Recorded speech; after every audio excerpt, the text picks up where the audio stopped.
Hello you guys, welcome back to my YouTube channel and welcome to the things that I do not care about as a mom. I have loved this trend on social media recently. I think that it has just been honestly refreshing to hear some people talk about some of the things that may not necessarily be on their highlight reel as moms, but are realistic in the way that they operate day to day. I think that the inspirational and aspirational content on social media is so helpful. I honestly do love it, but if that is the only thing that you are consuming and the only thing that creators are talking about, I think it really does feed into a lot of that setting of unrealistic standards and also just the comparison culture that exists so strongly, especially in motherhood circles. And so today we're gonna chat about some of the things that I just simply do not care about, the things that I really don't worry about, don't feel anxious over, and I hope that you can see it yourself in some of them a little bit. I also hope that if nothing else, it can just, again, help you to just take a deep breath today, to relax, to know that you're doing okay. And so I have a little bit of cleaning that I need to do around the house today. And while we're doing that, we're gonna talk about some of the things that I just simply could not care less about.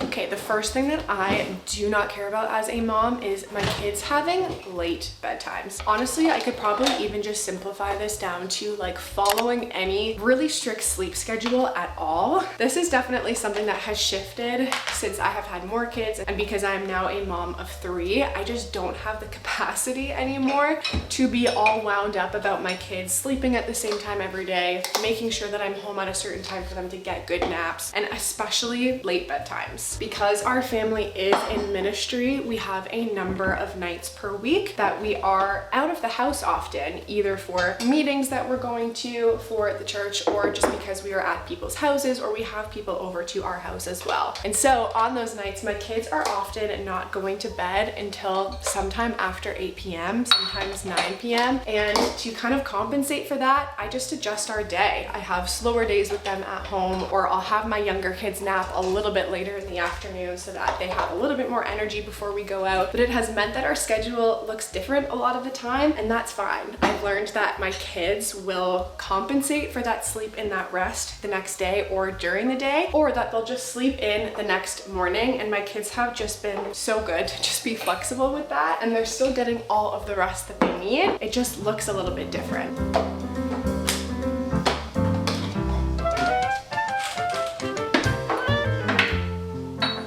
Next thing that I do not care about anymore as a mom, and again, I say anymore because this was something that I cared more about as they were little and I had more control over it, but it's my kids not wearing matching clothes and choosing to dress themselves. I have just entered this world and this territory, I would say, within the last year. Before that, I was very much choosing my kids' clothes every day because they really just didn't care, and all that they really wanted to wear was pajamas. We are now in a completely different era now where my kids really do enjoy having their independence and they have a voice, and I want to encourage them in that voice, and letting them choose what they want to wear every day is one way that I can do that and doesn't have an impact on me or their well-being in any sense. And so it's a really easy way for me to allow them to have that independence. Do my kids choose things that I would choose if I was getting them dressed every day? No. We have a lot of mixed patterns going on. We have a lot of just kind of weird combinations, like multiple outfits on top of each other, princess costumes on top, but it really just does not matter. If anything, I'm just so glad that my kids are at a stage where they can go into their rooms and choose out what they want to wear for the day. It's one less thing off of my plate, and at the same time, I think it's so fun to see their personalities develop and to see more about who they are kind of come through in the things that they choose to wear every day. So it is safe to say that we have officially exited the sad beige era.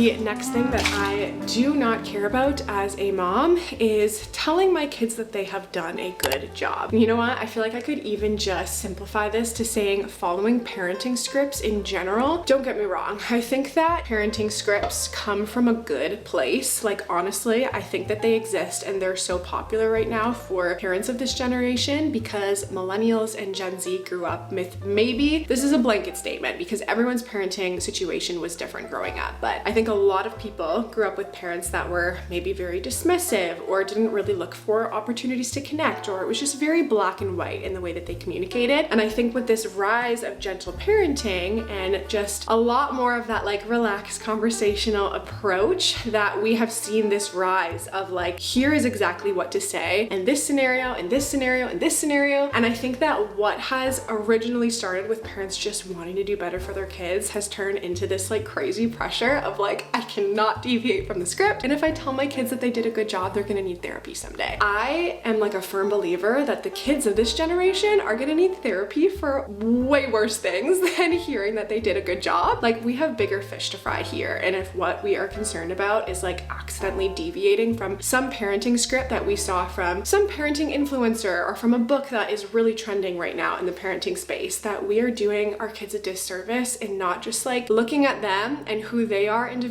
and parenting them so intentionally like that individual child. I can tell you right now that all of my kids have like 3 completely different personalities and they all take a different approach. And so when it comes to the way that I'm interacting with them, disciplining them, even encouraging them, I'm not just using a script. I'm being prayerful about that. I'm connecting to things that I know matter to that child. And so I think just the blanket scripts, they don't really work for me as a parent. If they're working for you, I think that's awesome. But I can tell you, like, while I do want to encourage my kids in specific things and make sure I see them in other areas other than what they're able to do, that I also do tell them that they have done a good job multiple times a day. And again, I don't think that at the end of the day is what they're gonna need therapy for. Another thing that I do not care about is sticking to the exact same routine every single day. You probably gathered that just from the sense that sometimes our kids have late bedtimes and will allow them to sleep in the next morning. I think that this is actually something that I have the privilege to create in my house because I am able to stay home with my kids and there's not like a certain time that we need to be out of the house every day. But I do try to, as much as possible, allow there to be a slowness to our days, and there are definitely certain things that happen every single day, but I would say that it's very much like give or take a few hours. Like, my kids are not waking up at the exact time every day. We are not doing our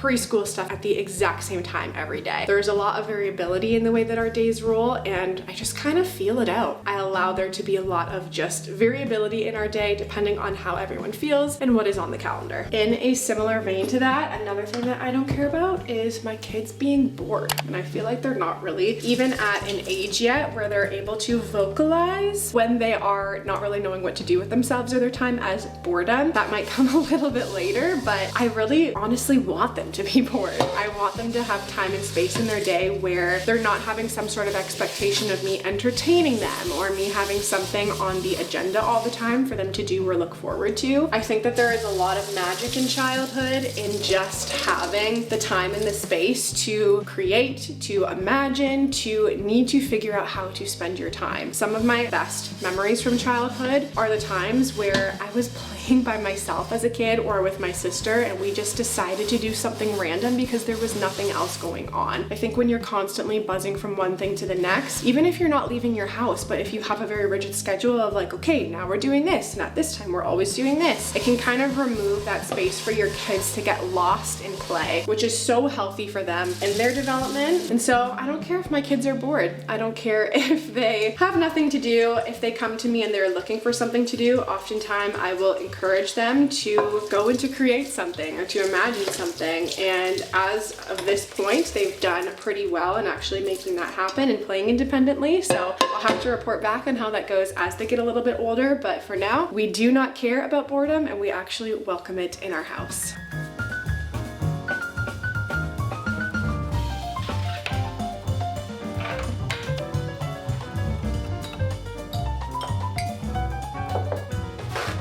This next one that I do not care about as a mom, I'm gonna say, and I'm sure some of you guys are gonna be like, for sure, you do care about that. And And I'm gonna have to explain myself a little bit, okay? The next thing that I don't care about as a mom, is my kids waking up in the night. The reason that I do this is because obviously it would be so lovely if all of our kids just came out of the womb amazing sleepers and we didn't have to kind of walk through these phases of sleep deprivation and being up with them in the night and navigating night wakings into toddlerhood because of bad dreams or whatever it looks like. But all of that isn't ideal. Kids all naturally in some capacity wake up in the night. Sure, there are some kids that are born great sleepers and don't struggle with this as much as others, but all I'm saying in this is that as much as I would love to be sleeping 8 hours every single night, in the season of life that I am in and knowing that I am a mom of young kids, I am just okay with the fact that we are in a stage of life where sleep is going to be a little bit harder to come by. I know that this is not a forever thing, and I, because of that, am just not really in any rush to be sold into any crazy sleep training programs or courses or techniques that are available from people. I am just so aware of the fact that this is a natural part of parenting for every parent, and I think because of the desperation that some parents feel in that people are capitalizing on that in big ways, and they're selling products and courses and different things that you can give to your kids to help them wind down or put in the room to help them wind down at night. And I honestly just think that a lot of kids are not great sleepers, and our job as parents is to kind of teach them in that and walk them through that. But I'm in no rush to do any sort of sleep training with my kids. Rosie is still up like anywhere from 2 to 3 times a night. Not every single night, but a lot of the nights. Our middle child is still up and will sometimes struggle waking up just being afraid of things, and I'm in no rush to try and like tell him that he's not allowed to do that. I'm also not going to bring all of them into my bed, but I'm up in the night, my husband is up in the night, and we are trying to help our kids learn how to be great sleepers by just walking through it with them night by night, knowing that this is a season of life and that they're not going to be waking up in the middle of the night when they're 18 years old, like needing to climb into our beds. And if they did, gosh, I'd probably be like, come on in, that would be great.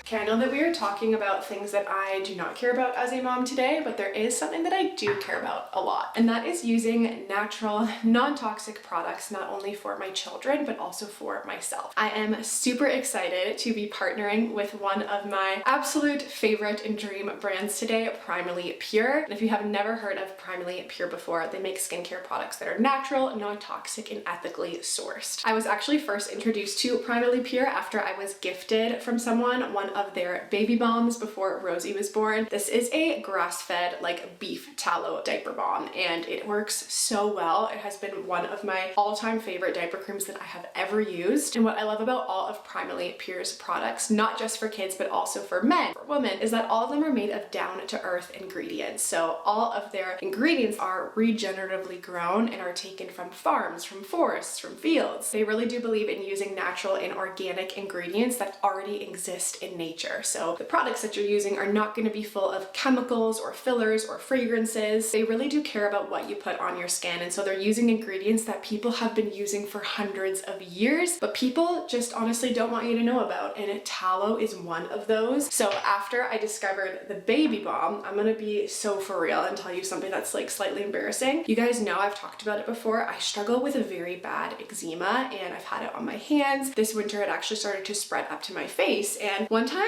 I was just so curious because I had seen how fast and how well this had worked with the tallow in it. I was like, I'm gonna try it out. I actually discovered that Primally Pure also has one for women and for men, and it is their everything balm. This balm also contains tallow from grass-fed cows, and I can tell you guys that the like rage around tallow right now is so founded because this stuff is incredible. Not only does it smell like you are at the spa, and it's essential oil, so everything is still natural, but this stuff really nourishes and heals anything from just dry hands all the way up to dermatitis. It restores skin barrier function and deeply hydrates, and I am going to put a little before and after photo here of the eczema that I had on my face just as a reference point. It is absolutely mind-blowing to me. The results that I have experienced from the Everything Balm, especially for someone that has had eczema for such a long time. I have tried a lot of different products, a lot of products that were prescription, had chemicals. Nothing, I'm telling you, nothing has worked as well to help me kind of cope with the itchiness, the dryness, like the Everything Balm. That is not the only product from them that I'm obsessed with though. I also have been using their vanilla plus citrus deodorant recently. This is a natural deodorant, and if you are wondering where to kind of start in a natural or like non-tox swap in your daily routine, make deodorant your first one, because this is something that you are using every single day. And this product is also made from incredible ingredients like organic arrowroot powder, coconut oil, tallow as well. And when I tell you guys that the vanilla plus citrus deodorant is the best smelling deodorant I have ever smelled in my life, like, you will smell like a creamsicle. That is exactly what my husband said when he first smelled this on me. He's like, you smell so good. This is one of the best natural deodorants I've ever tried. Also, just in terms of effectiveness, it neutralizes the body odor. It keeps me from feeling like really sweaty during the day. This one was actually recommended to me by a lot of you guys when I found that the natural deodorants that I had used in the past just weren't really working for me anymore, especially postpartum. A bunch of you guys said Primally Pure, and I'm so glad that I made the switch because everything has been so good. I honestly gotta try to not like yap your ear off because everything that I've tried from them is so good. The lip kit that comes with the lip polish, the lip oil, and then also the Rose Plus Mint Tinted Lip Balm. Favorite lip balm that I have ever tried. It adds such a nice little like splash of color but is not drying. It's actually incredibly hydrating. So I honestly have nothing but good things to say about Primally Pure if you're interested in checking them out. Got thousands of reviews and so many incredible before and afters, like the one that I shared with you guys about how their products are really transforming people's skin. They have something that you will absolutely love. So all you have to do is head down to the link in my description box and use the code 15BethGrace at checkout to save 15% off your entire order. If you guys want to know like what to try, comment down below, ask me, because I have my list of like my new go-tos, things that I will be continuing to reorder from them. So thank you so much to Primally Pure for working with me on today's video.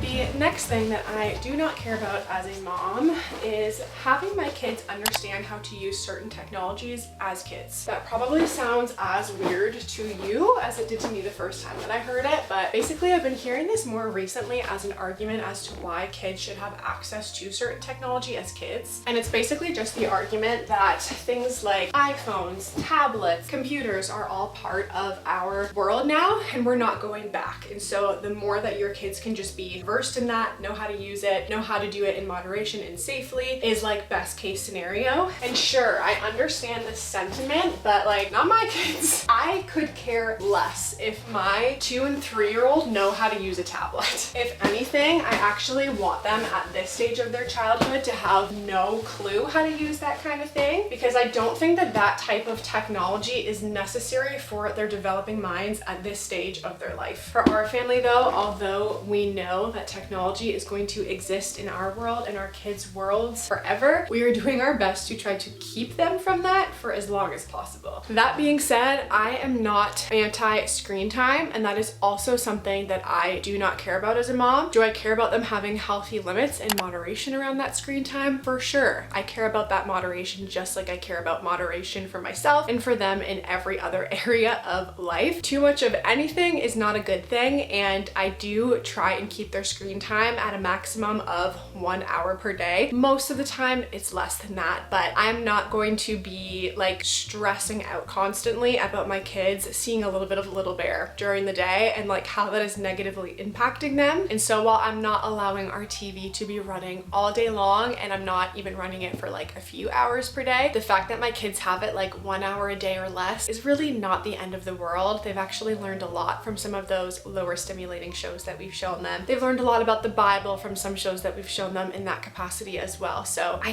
don't care. Like, I'm not gonna be freaking out about that little bit of screen time that they do get. It's a great time during the day for me to get stuff done if I need to get stuff done, for them to just relax. And a lot of the time, only one child is even interested in the show at any given time, and the rest are just like leaving the room to go and do something else. So I said it, I don't care. We'll have some limits, but screen time still does exist in our house.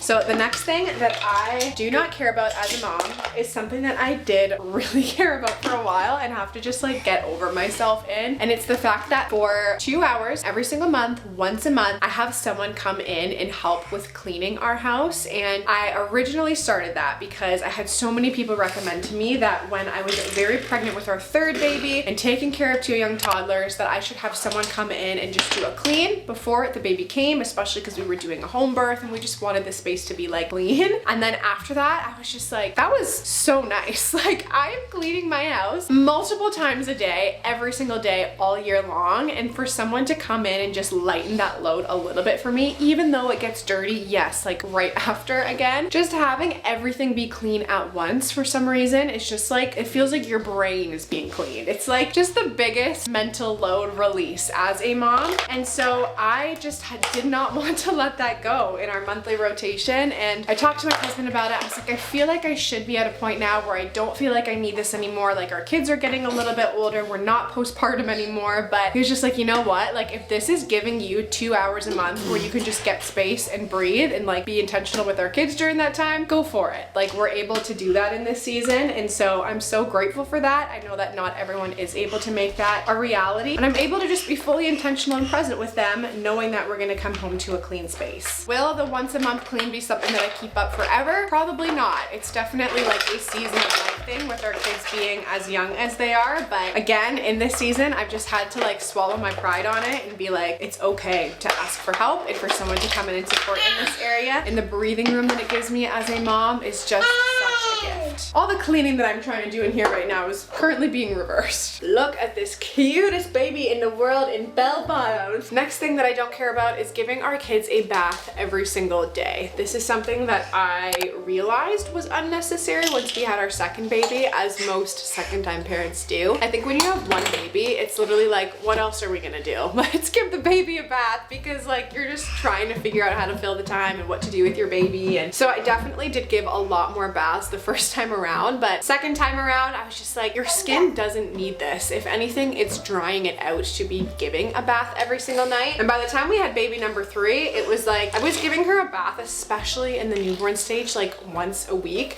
Now that she's crawling and getting a little bit dirtier, I would say it's like 2 to 3 times a week. So still not like anything crazy. In between, I'll use like just a natural cleansing wipe or something like that just to keep her fresh. But for the most part, our kids are not getting baths every single day. Ask me again in the summertime when they're literally like rolling around the dirt every single day. That's gonna be another story. But for right now, they don't need it. And I feel like it's better for their skin to just have a little bit of breathing room between the baths. Okay, the next thing that I don't care about as a mom is my kids socializing with other kids their age every single day. I think sometimes we put too much emphasis on it being with kids the same age as them and too little emphasis on it being a wide variety of generations, kids that are younger than them, people that are older than them. I think that all of it is important, but we do also put too little emphasis on the interaction that kids can have just with their parents every day and with their siblings. I can tell you right now that my kids know how to share and how to communicate well, not because of the interactions that they have had with other kids, which they do have, but more so with the fact that they're interacting with each other every single day and having to learn how to engage and how to be kind and how to apologize properly if there's conflict. They're getting so much of that at home and being out and about, and also just because of the fact that they see friends from church on a weekly basis as well. I just don't put too much stress or emphasis or worry into making sure that they're interacting with other kids their age every single day.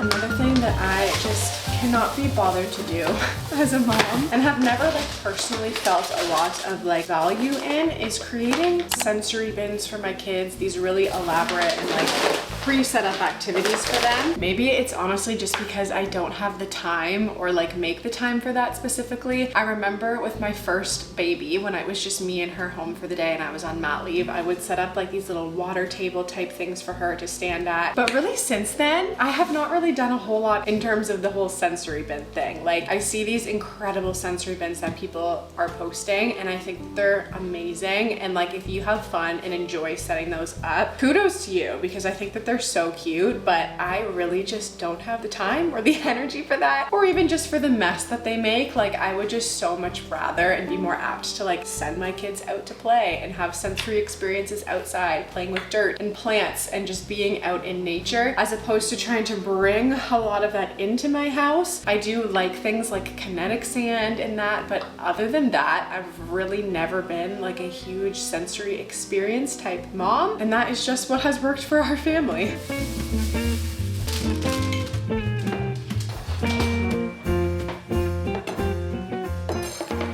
The next thing that I do not care about, and I don't want to sound mean when I say this, but it is if my kids don't like a certain food. Does that mean that I'm going to force them to eat that food? No. But am I still gonna offer that food to them often?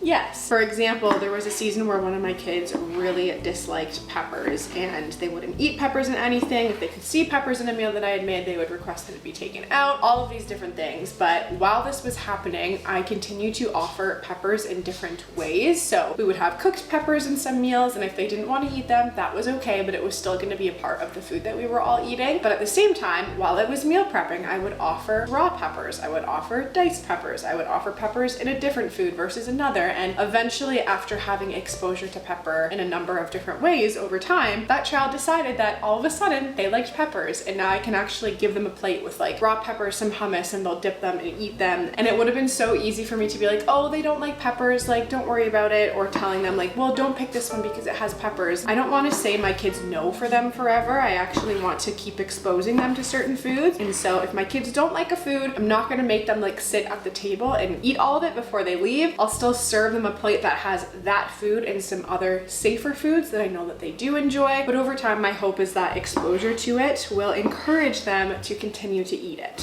Related to this topic of food, I don't care about my kids having sugar in moderation. So this is similar to the screen time thing for me. I feel like a lot of the time you see all or nothing approaches in this area, and it's like, okay, we've made it this far, like no sugar before 1, let's keep going, let's just not offer sugar, or just choosing things that don't have sugar at all, being afraid of things like Halloween because of sugar exposure. I just choose not to live in fear of that stuff, because the thing is, my kids are gonna grow up someday and they're gonna be able to choose to have sugar by themselves. And I'm of the mind that the more that you just like limit and say this is bad, we don't do it, and just completely cut them off from the opportunity to even engage or dabble in sugar, then it's just gonna be quite literally like kids in a candy store by the time that they're able to actually engage in those things. And so over time, I am in an age appropriate way allowing my kids to have sugar. For example, like when they're really little, it might start with like a little bit of maple syrup with something that we're eating. Like while we're having pancakes in the morning, I'm not afraid of my kids having access to that.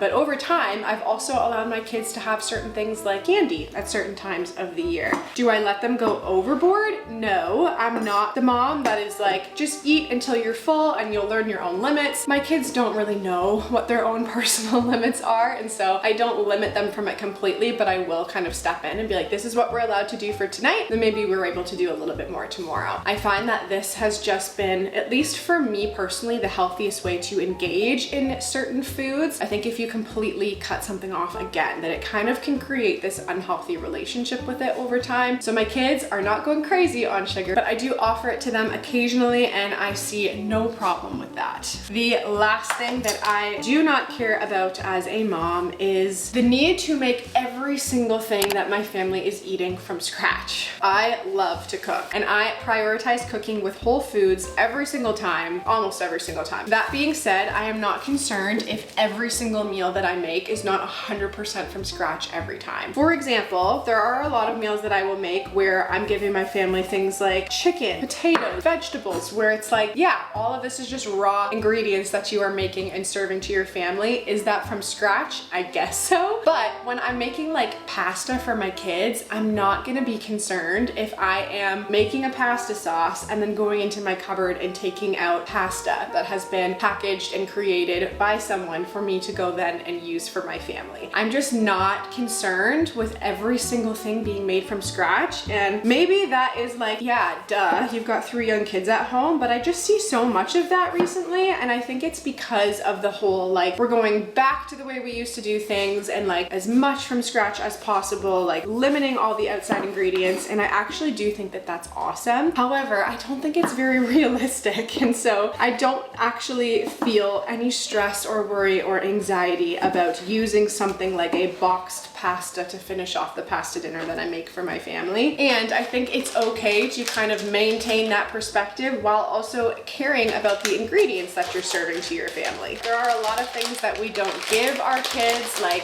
highly processed foods or snacks that are very high in sugar or fat, but I think it's okay to hold that perspective and also the perspective that sometimes if I am using something from a package like pasta or crackers that I didn't make in my own oven, that we're all gonna be okay. Well, you guys, that is everything that I had written down for things that I do not care about as a mom. I am super curious if there's anything that I did not mention in this video that you would add to your do not care list. I think it would just be fun to be able to go through and read the comments and see what you guys would put on your list as well. So feel free to drop them down in the comment section. I am anxiously awaiting being able to read all of those. But I really do hope that this video could be a little bit, again, of like a pressure release for you to just know that if there are certain things that you're not doing in this season, that that's okay and that there's someone else that is in it with you. Again, we still want to be our very best selves as moms and doing the best that we can for our family, but sometimes doing your best doesn't look like reaching an unrealistic standard, and that is totally fine. So I hope that you guys enjoyed this video. I wanted to remind you again that if any of you are interested in checking out Primally Pure's products, that you will not be disappointed. Seriously, some of the best products that I have tried recently, and I will put some of my favorite products from them down in the description box if you want to check them out. But down in the description box you will also find the link to shop their whole website, and if you do want to get a discount on that and support my channel, they have given me a code. Again, that is 15 Beth Grace. So thank you so much to Primally Pure for working with me on today's video, and until my next video, I love you guys, I'm praying for you guys, and I will see you soon. Bye.